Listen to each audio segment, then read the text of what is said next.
भोले जी और माता पार्वती जी के कमल चरणों में गोड़ चुके गोड़ लागतानी हमार प्रणाम स्वीकार होखे। माँ जगदम्बा भवानी के कमल चरणों में गोड़ चुके गोड़ लागतानी हमार प्रणाम स्वीकार होखे। सब देवी देवता के कमल चरणों में गोड़ चुके गोड़ लागतानी हमार प्रणाम स्वीकार होखे। नीलम दीदी और हरेंद्र भैया के कमल चरणों में गोड़ चुके गोड़ लागतानी हमार प्रणाम स्वीकार होखे। सब गुरु भाई बहना के कमल चरणों में गोड़ चुके गोड़ लागतानी हमार प्रणाम स्वीकार होखे। तो देखिए गुरु भाई बहना, हम आप लोगन के भोले जी और माता पार्वती जी के चर्चा सरल भाव कहानी के माध्यम से आप लोगन के सुनाया जाता नहीं।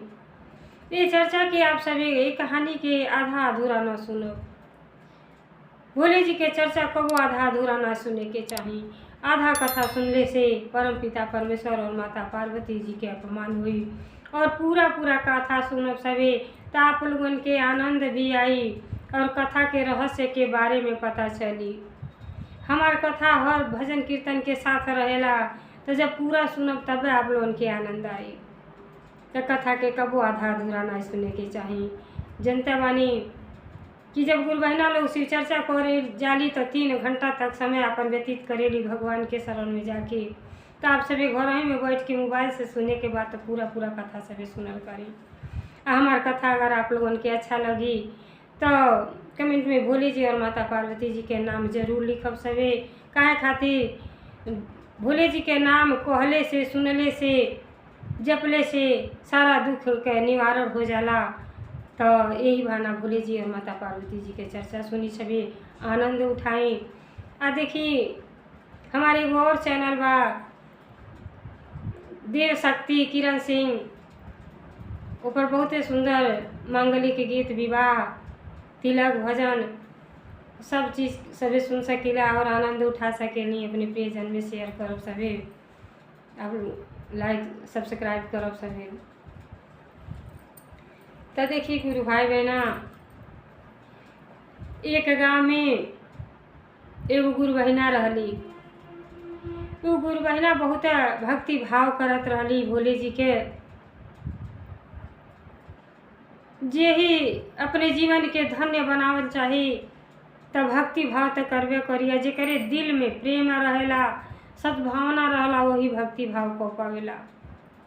जब केहू के प्रति प्रेम न रही या प्रेम के भूखा परम पिता परमेश्वर जी हैं। ताकि कौनो सामान से बरहो व्यंजन केतनो आप बनाई लेकिन कुछो से मतलब ना रहेला।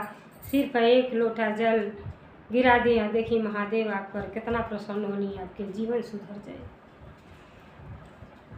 तो गुरु बहिना बड़ी भक्ति भाव करत रहली शुरू से। जब से होश संभरले रहली अपन नैहर में रहली तो नैहरों में पूजा पाठ करे और ससुरा में जब भैली तो अपने पति के भी अपने थी में ढाल देले रहली। दोनों जनी पति और पत्नी दोनों जनी भक्ति भाव करे लो।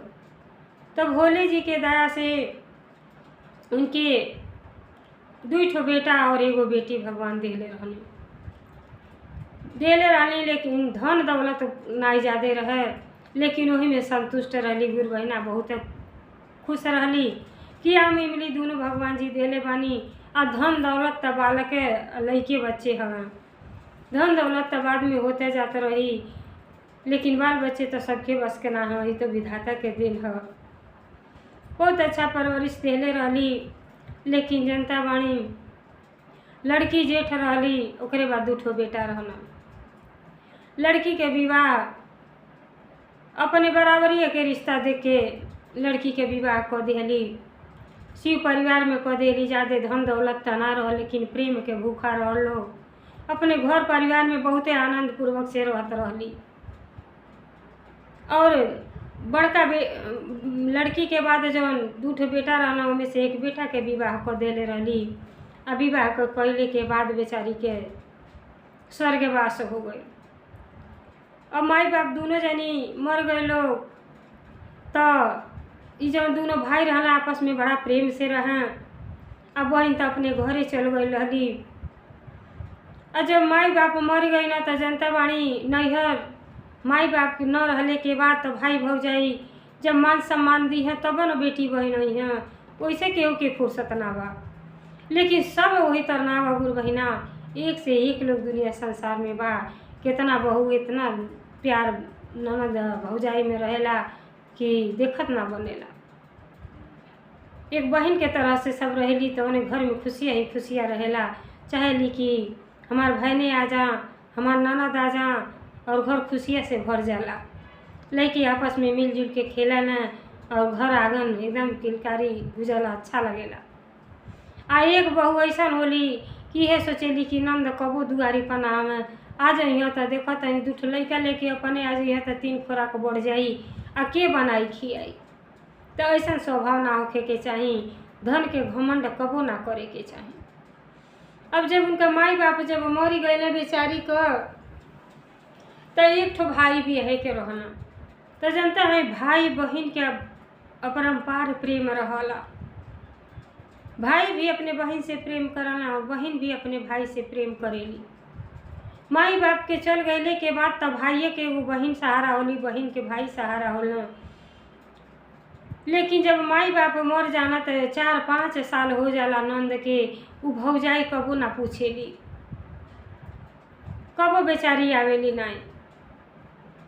आ जनता है बिना बुलावे तो नैहर में जहे के ना चाही, जहाँ को नैहर ना कहीं ना जाए के चाही, जब तहाँ सम्मान ना मिलेला। अब देखी माता पार्वती जी बिना बुलावले नैहर में गईली, सब बहन लोग के निमंत्रण देले रहना राजा दक्ष, और माता पार्वती जी के ना देले रहना। आ गईली तो वहाँ केहू ना चर्चा ना ला, केहू हालचाल ना पूछल, तो बिना बुलावले कहीं ना जाए के चाही। बड़ा अपमान भइल, आ अपमान सहन ना कर पौनी और अग्नि कुंड में कूद गईली। तो भोले जी मनौते रह गई कि न जाई, बिना बुलवले केहू के दरवाजे पर ना जाए के चाही, कबो सम्मान ना मिलेला अपमान के सिवा। लेकिन बेचारी कहली कि नैहर में का बुलावा बा, माई बाप हमें अपने नैहरे में बुलावे का और एक बा, आ सब केहू जाता तो हमरो मन विचार बन गेल बा कि हमहू जाए। तो बेटी के तो कबो नैहर ना छूटेला, कितना हो गरीब हो या अमीर हो, सब चाहला कि तनी सा हमहू घूमी आई, अपन वही जन्म भूमि रहेला तो सबके याद सतैबे करला। नैहर गंगा केहू के ना छूटेली। अब वो बेचारी 4-5 साल हो गए, कबो माई के भौजाई पूछल ही ना रहली। सोचे कि 2 ठो लइके बाना, अब 2 जनी लोग आ जाए, 4 जनी, और 4 जनी के बैठ के तना रोटी बनाई, पूरी बनाई, चाहे जो भी पकवान, आ उतर हमन के 3 जनी बाणी, आई झट दे मना खा के अपन दिन भर सबे आराम करेला। अब इतना उनके धन के घमंड रहे कि केहू के चाहे ना कि केहू दरवाजे पे आवे। तो मनुष्य के जीवन पौले बनी तो प्रेम भाव तो रखे के चाही। बेटी बहन तो घर के लक्ष्मी होली, ऐसा केहू के ना करे के चाही। अब का कोई जौन भौजाई रहली, अपने देवर के विवाह अपने बहन से लगा देली, बहन से लगा देली। अब बड़ी खुश रहली, कहली कि दोनों बहने घर में आके राज कल जाई। अरे सास ससुर बटला ना बना, हमने के बानी सबे। और जौन बड़ी बहन रहली बहुत होशियार रहली, कहली जब हमार छोट बहन आ जाई तो हमके तो कुछ कमोद हम ना करे के रही। बड़ी खुश रहली। लेकिन जनता बानी माई बाप ना रहना। अब 5 साल जब बहन ना आईली तो बड़हन भाई जौन रहला कहला दोनों जनी आपस में कि देखा एके ठो हमार बहन बुआ तो बटली नहीं खी, आ बहन के 1 हफ्ता पहले बुला ली हो। तब का करो लोग लज्जा के माले नंदा के सूचना देली। तो नंदा बेचारी सोचली कि जनता बानी बियाहे में कई चूल्ही पड़ेला तब वो काम लगेला, नहीं फुआ रहेली तो बिटियुए करेली। तो सोचली कि कहत आलो बोलावे तब बोला दी, कुछ काम धाम करिए, बियाहे के घर बा। एक बात इनके जीवन में कुछ है के नहीं खे। अब भाई लोग कहत आ तब की बोला दी। मन साफ नहीं रहल, छल कपट से भरल रहली, भक्ति भाव कुछ जनता ना रहली, दिल में तनिको प्रेम ना रह। तो मनुष्य के जीवन ही बेकार बा कि केहू के प्रति केहू के प्रेम ना रहे, सद्भावना ना रहे, तो भक्ति भाव कबो कोई ना पाई जीवन में। अब बेचारी नंदा जब सुनली तो केहू जब सुनी तो बड़ा हर्षित हुई कि चल तनी वो तो ना सही सगाई फगाई कैली तो कुछ में नंदा के सनेस ना देली, एक गो ननद ना बोलौली। लेकिन जब विवाह न चाय लगल तो भाई लोग कहना तो सूचना देहली कि चला आ जाइए बियाह उआह के दिने। और बेचारी सुनली एक हफ्ता पहले ही आ गईली। तो अली तो जानली मीडिया में क्लास के सब विवाह शादी भइल रहल। बेचारी के देखी पहचान कपड़ा से ना होला, स्वभाव के अच्छा होखे के चाही। बेचारी जौन रहल तौन पहिर ओढ़ के आयल रहली। आ जैसे अली दुआरे पर तैसे ही अपन वाली शुरू कर देली। जौन भौजाई रहली को तरीका ये जी आ गईनी अरे के यह साड़ी रहल, अरे कपड़ा नहीं रहल, कैसन पहन के आयल बानी, ऐसे बिहवा में पहनब तो का कही सब। अब देखिए तो ना कहे के चाही।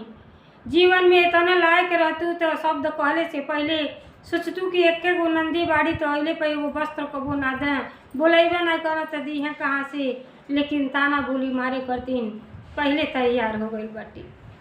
ननद बेचारी शिव भक्त रहली, भोले जी के भक्ति भाव करत रहली।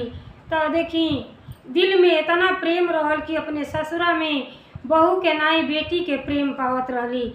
वही से कहा कि बेचारी की ससुरा के सूखी रोटी आधी रोटी अच्छा, लेकिन नैहर के खोआ मलाई कौनो काम के नहीं खे। जहाँ सम्मान न बेटी के होखे, जहाँ अपमान से स्वागत होके, तो वो सारा खोआ मिठाई मलाई सब बेकार बा। अगर आप चटनी रोटी केहू के खियावत हनी और प्रेम से खियावत हनी तो दिल खुश हो जाई। खोआ के केहू सपने ना देखी।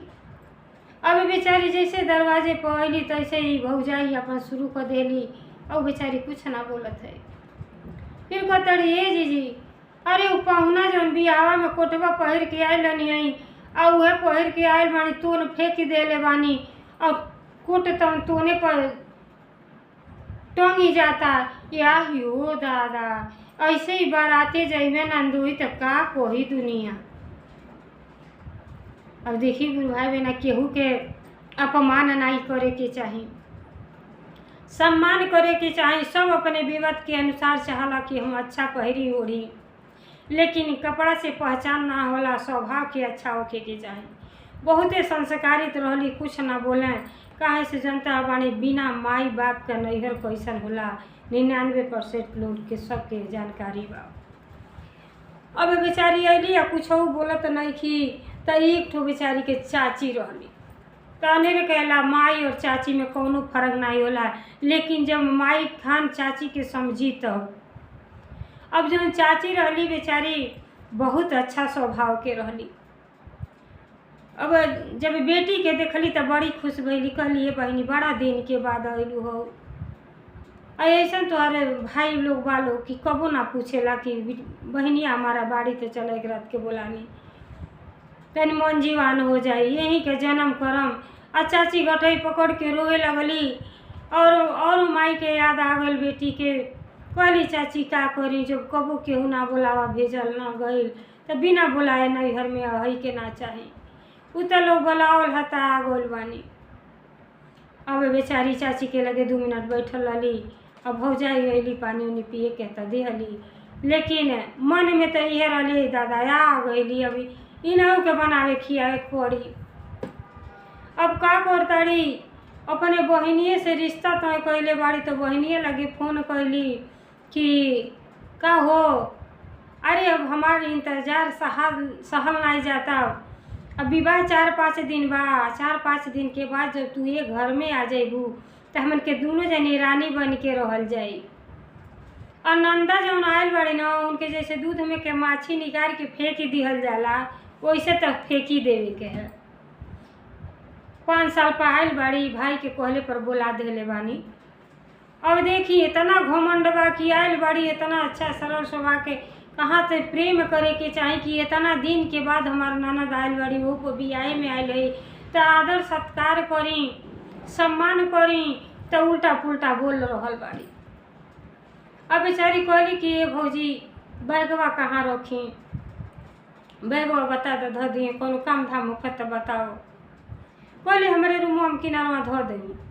गली धो के या बेचारी तुरंत धो के कहली ये चाची देखी कौन काम धाम बा जाता नहीं कुछ हाथ बटानी। जाके किचन में बेचारी हाथ बटावे लगली। अब किचन के काम छोड़ देली, नंदा सब करत ताड़ी। कतड़ी आ गइल बाड़ी, आइल बाड़ी तो कुछ काम धाम अब की करबे करिया करे बात तो पूछ ही के नहीं खे।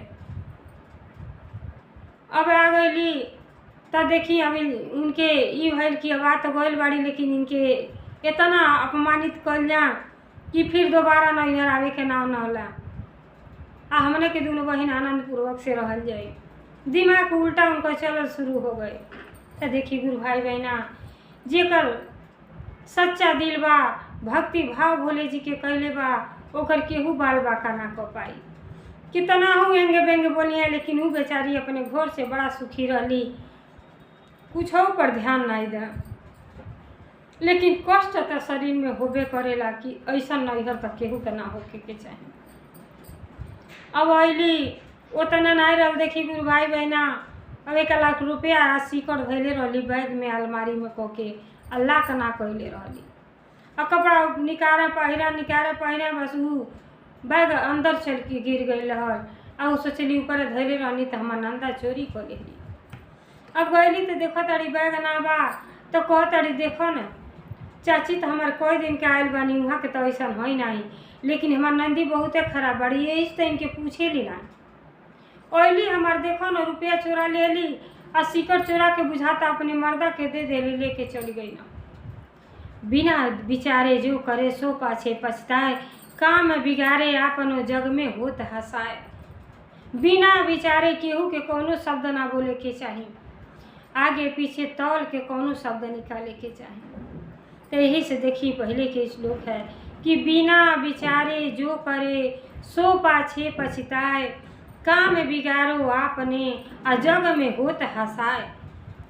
अब लगली प्रताड़ित करे नंदे के, कह तरी कहाँ बाड़ी ये कहाँ बाड़ी, अब बैग में हम पैसा रखले रहनी है, सिकड़ हमार मिलत नहीं खे, अरे रही ले ले बानी। अब देखी गुरु भाई बहना, डायरेक्ट केहू कही तो कैसा लगी केहू के। और बेचारी चोरी चिकारी कबो जीवन में ना कैले रही, केहू अपने घर में चोरी करी। अबे कहली कि ना भाभी, हमके काहे ऐसा कहतड़ू, हम तो देखबे ना कैनी। तो तू ना देखलू तो घर में तो केहू अबो ना कही, तुहरे बैग रखल बा, का हो गई बैग हमार। अबे विवाह तो बीतबे ना कही, लेकिन रोज ताना बोली मारल शुरू कर देली। कहली ना भौजी, हम छुअल ही नहीं थी, हम तो देखबे ना कैनी आई। लेकिन वो अपन व्यंग कसत जाता रही। और दौड़ के गईली तो चाची के बोला के ले ली, कहली ए चाची, आई हमार नंदा बहुत खराब बाड़ी, अनेरे ना 5 साल ना पूछनी है। अली बैग में पैसा रखले रहनी है, आ सिकड़ रखले रहनी, चोरी कर ले गईली।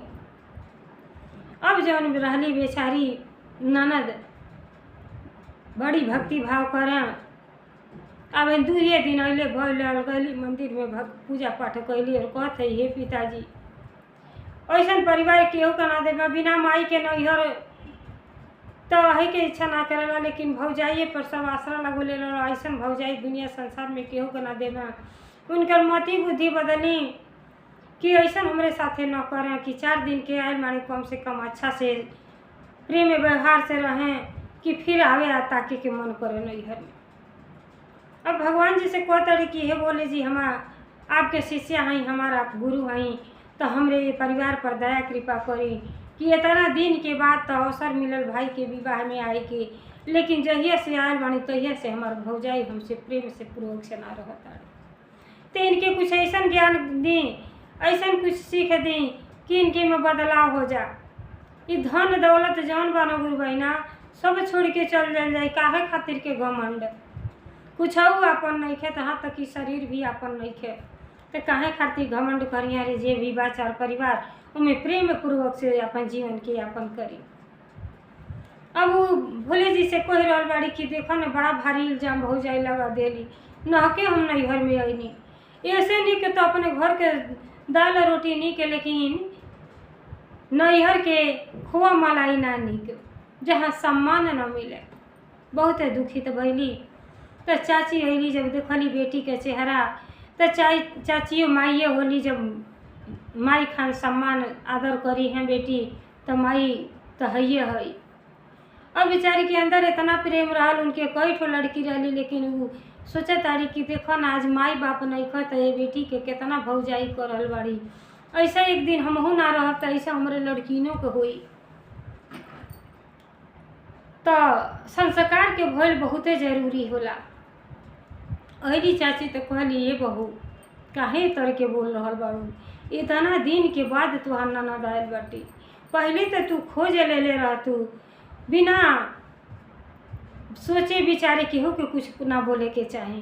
तो कह ताड़ी झनक के चाची रौ रही देखी ना, रौरे तो छुई ना सकीनी, दूसर के छुई है ले बाड़ी, लेके अपने मर्दे के दे देली, लेके चल गई ना। वो बेचारी एक के चुप, मुँह से जबान ना निकला था, भगवान के शरण में गोल बड़ी ठड़ा होके ये मनाव तरी कि कहाँ से कहाँ हमें नैहर में अपमान सहे आ गई, नहीं ससुर में रहती तो ठीक रहत। अब चाची गईली अलमारी खोलली तो कहली हे बेटी ऐसा ना कहल जाला, कपड़ा निकाला तारू, विवाह के घर बा, एने ओने कहीं हो गई हो, यही में होई केहू ऐसा बेटी बहन ना करी। जब चाची खोलली तो वही बीच में बैग मिल गई, और बैग देख ले ली तो कहली देखा यह है ना, कहली हाँ यह है। अरे बैगवा तो है ना, इमें रुपया सिकड़िया रहे के चाहे ना, ई चोरा ले बाटी। अब बेचारी एक टक 1000 टक, अब झर आंसू गिरता और भुलाए ले याद माई बाप के आवता कि देखो ना एक नैहर में माई बाप नहीं खत, बेटी के का मान सम्मान बा कि ऐसा ना नैहर गंगा तो जड़ी ना छूटेली, लेकिन अगर ऐसा भौजाई मिल जाता जीवन में ताके के इच्छा ना करी। अब बेचारी कहली कि पहले बैग खोल के देखा बहू, केहू के इल्ज़ाम ना लगावे के चाही। आइए बेटी के जब से जन्म ले बाड़ी, होश संभर ले बाड़ी, बहुत अच्छा इनका स्वभाव है। चोरी छिकारी तो कबो जीवन में कैले ही ना बाड़ी, और तू कैसे ना आसानी से चोर बना देलू। तनिको तो के दर्द ना आयल कि बेघर के बेटी है, लक्ष्मी है। अब जब बैग खोला ताड़ी तो रुपयो बा और सिकड़ियो बा, तब कहली का बहू बाकी ना बा, तो नहीं चाची तो सजी बा।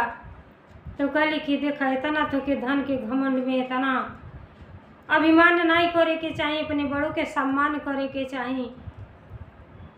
और तू माफ़ी मांगा अपने ननद से। ननद बेचारी झर हुआ ताड़ी को ताड़ी कि अब विवाह में रहले के अब के का उचित बा, अब ये विवाह बीतबे ना कोई, इतना भारी भौजाई हमारे इल्ज़ाम लगा देली, तो हे गुरु और अब हम अपने घरे जाए चाहता नहीं, ऐसे अच्छा 100 अपमान सहले, सूखी रोटी खा ली, लेकिन अपने घरे जीवन भर रहे, लेकिन बिना बोलौले, अब बिना जहाँ प्रेम व्यवहार न रहे वहाँ कबो ना जाए के चाहिए। बड़ा मन दुखित भइल। चाची कहली ना बेटी धीरज धर, काहे जैबू, अरे भाई के बियाह में आयल बड़ू, और तू भोले जी के भक्त हो तो अपने माँ बाप के सम्मान बनाव। अबे चल जैबू तो सब कही का इनका माई दादा सिखौले रहना कि गोयली है भाई के बियाहे में, अब बियाहो ना बीतल चली अयलू तो माई बाप के री पर ठेस पहुँची। तो हम लोग लाज बचाओ बेटी, आ गए बड़ू तो भी भाई तो ना कुछ कहना हम। चाची के माई के समान होली। जब चाची ये बात समझौली और भौजाई के भी कहली कि अपने नंद से तो के माफ़ी मांग ले चाहे, बहुत भारी गलती कैले बाटू, इतना अभिमानी नहीं बने के चाहिए, स्वाभिमानी बने के चाहिए, प्रेम भाव से रहे के चाहिए कि मरले के बादो भी आदमी नाम करेला। तो बेचारी देखी रोआ ताड़ी और भोले जी के मंदिर में जाके भजन गावा ताड़ी कि हे पिताजी, ये दुनिया संसार बनाए वाला आपे बाणी, सबके मनुष्य के शरीर देनी, लेकिन केहू के इतना ज्ञानी बना देनी, केहू के इतना बुद्धिहीन बना देनी, आपके महिमा बहुते अपरंपार बा। तो जाके बेचारी मन उदास भल तो मंदिर में जाके अब भजन गावत अड़ी। जगवा में भोला जी के नामवा है प्यारा, जगवा में भोला जी के नामवा है प्यारा, जगवा में भोला जी गे लागल ले जाम भोला बनी जाई सहारा, लागल ले जाम भोला बनी जाई सहारा, जगवा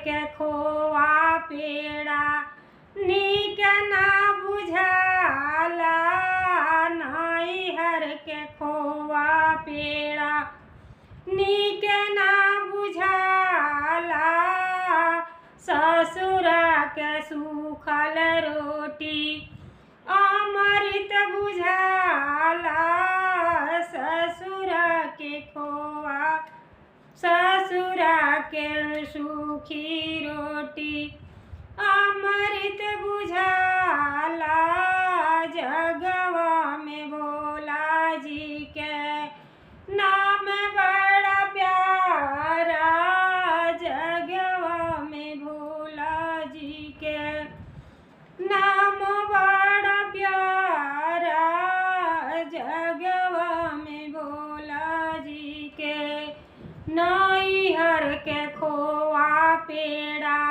नीक ना बुझाला, ससुर के सूखल रोटी अमृत बुझाला, ससुर के सूखल रोटी अमृत बुझाला, जगवा में भोला जी के नाम बड़ा प्यारा, जगवा में भोला जी के नाम बड़ा प्यारा, जगवा में भोला जी के। तो देखी गुरु भाई बहना, बेचारी जब होर जोग से आदमी निराश हो जाला तो भगवान जी के शरण में जाला।